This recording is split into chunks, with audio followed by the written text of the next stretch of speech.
Kehidupan sosok desainer sekaligus host kondang Ivan Gunawan seolah tak pernah habis dari pemberitaan publik.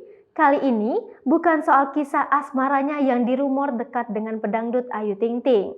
Namun, baru-baru ini publik dihebohkan oleh boneka milik Ivan Gunawan. Bagaimana tidak, boneka yang disebut spirit doll ini diketahui seperti bayi hidup. Bentuknya pun mirip seperti bayi manusia. Hal ini sontak membuat publik merasa aneh. Apalagi, Ivan juga memberikan nama pada dua boneka miliknya. Tak hanya itu, ia bahkan merawatnya layaknya bayi. Bahkan, sang sahabat yakni Ruben Onsu membeberkan soal babysitter yang merawat boneka tersebut. Ruben menjelaskan jika bayaran babysitter untuk mengurus dua boneka tersebut bahkan tidak sedikit. Lalu, berapa bayarannya?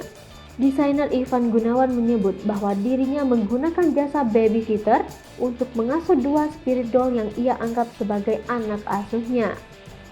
Ivan membayar babysitter itu sebesar 7,5 juta rupiah untuk satu orang. Hal itu diungkapnya dalam perbincangan di acara Brownies yang ditayangkan di kanal YouTube Trans TV pada Kamis 6 Januari 2022. Awalnya, artis Ruben Onsu yang ada di sana menyinggung kepemilikan spirit doll Ivan Gunawan yang diperlakukan sebagai anak.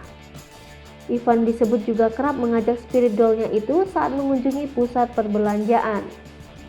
Ruben dengan nada bercanda juga menilai bahwa apa yang dilakukan Ivan kerap mengundang perhatian media.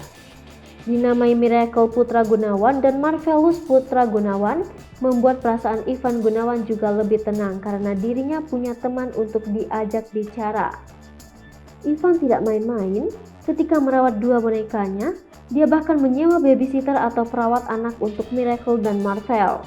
Dia juga menyiapkan kamar khusus untuk kedua bayinya. Ivan juga memiliki cara khusus untuk merawat dua bayinya.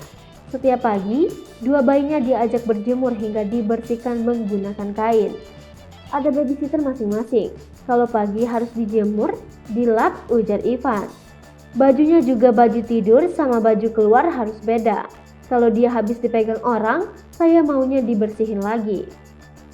Kualitas pakaian yang diberikan Ivan untuk dua bayinya juga tidak sembarangan. Ivan mengaku sengaja membeli pakaian mahal untuk Miracle dan Marvel. Sebelumnya, Ivan membantah beredarnya rumor miring soal dua bonekanya selalu dikaitkan dengan hal mistis. Dua boneka yang ia rawat layaknya bayi manusia saat ini adalah pemberian, bukan Ivan sendiri yang sengaja mencari untuk kemudian diadopsi. Sebagai sosok ayah dari dua bonekanya, Ivan juga menjamin bahwa Miracle dan Marvel bukan media penyimpanan jin peliharaan. Hai pemirsa Sri Popo TV, jangan lupa komen, like, dan subscribe, serta tonton terus berita-berita terupdate lainnya ya.